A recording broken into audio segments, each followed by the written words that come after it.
So, this is my video for the artist's project Final Turn-In.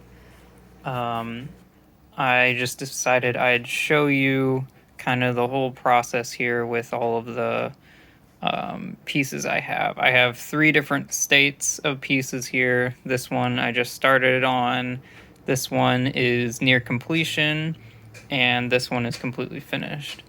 So to start off, these pieces fit right here in this trim piece that is on the passenger side of the dashboard on my car.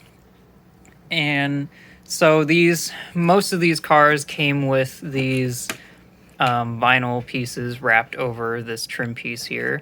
And I decided to take this piece off and see if I could paint it some way that I would like, and maybe other people would like, and I could possibly sell them.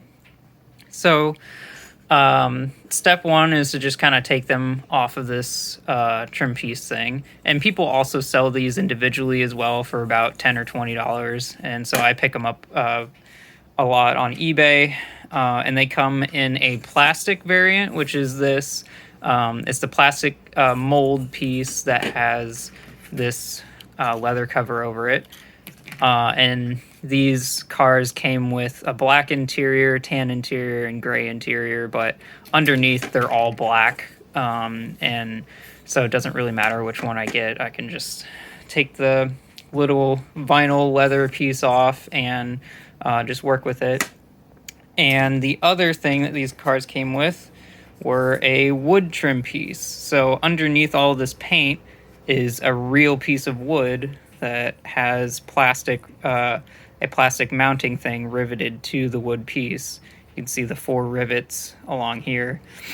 So I'll get to that in a little bit, how they're different. But with the plastic piece, which is the majority of the ones that I buy, I have to take this vinyl piece off of them, and then there's a bunch of adhesive underneath, and so I use a mixture of chemicals and sanding to get that off. I wear protective stuff so I don't get it in my eyes and I don't breathe it in and stuff. But this one isn't completely finished. You can kind of see there's still some dots there. There's still a little bit of adhesive, so I'm still kind of working on this one. Sometimes you just have to let it dry, and then you can see the rest of the stuff that you need to get off. So this piece is almost ready for me to prime it, and I might sand it down a little bit more or go more aggressive. The only problem with sanding it more or with harder sanding materials is you can kind of get you can't really see it on camera, but you can kind of get some deeper scratches in there that you might not be able to get out, or you'll spend too much time trying to get those big scratches out. But anyways, so after I'm done with getting the adhesive, I will prime it.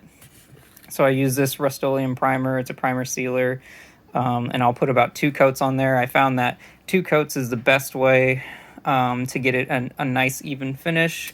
Like this, you can see behind the paint, it's very even. There's no like dimples or anything like that. There's nothing crazy.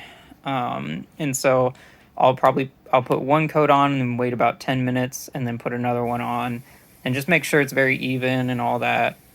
So it'll, so the whole piece will be primed evenly.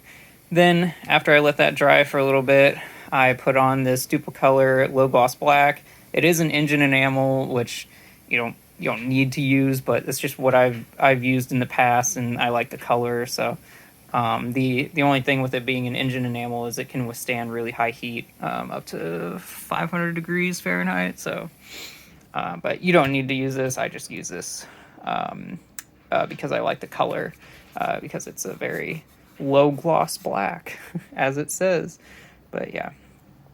And then after I let that dry, I let that sit for probably a couple days just so it completely breathes out, because as long as you can still smell the paint like from the piece, that means it's still breathing out. So I wait for that to completely breathe and just kind of sit.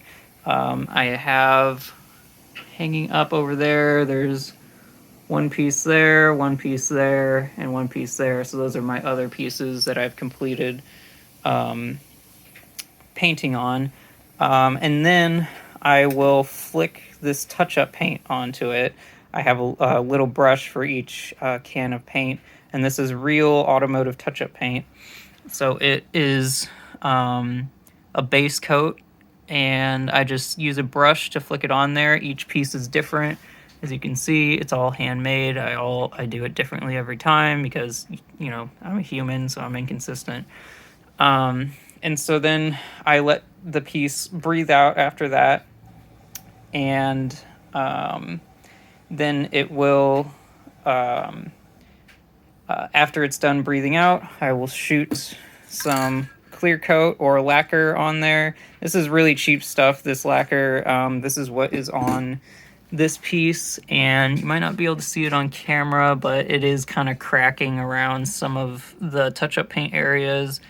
The areas that don't have touch-up paint aren't cracking, but I'm considering going with a different brand. I bought a bunch of different brands to try them out as well, so I might try it with the other pieces that I haven't shot the clear coat on yet. But yeah, that's the whole process, and then I let the clear coat or lacquer breathe, you know, for a while, because it needs to breathe so it can fully harden and protect everything. So, but yeah, that's pretty much it. And then I might list these for sale because this is a very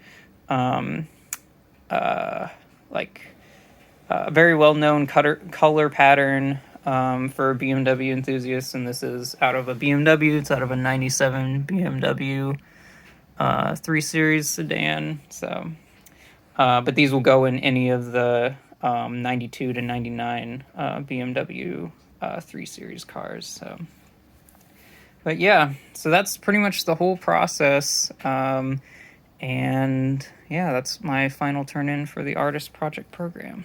Thanks for watching.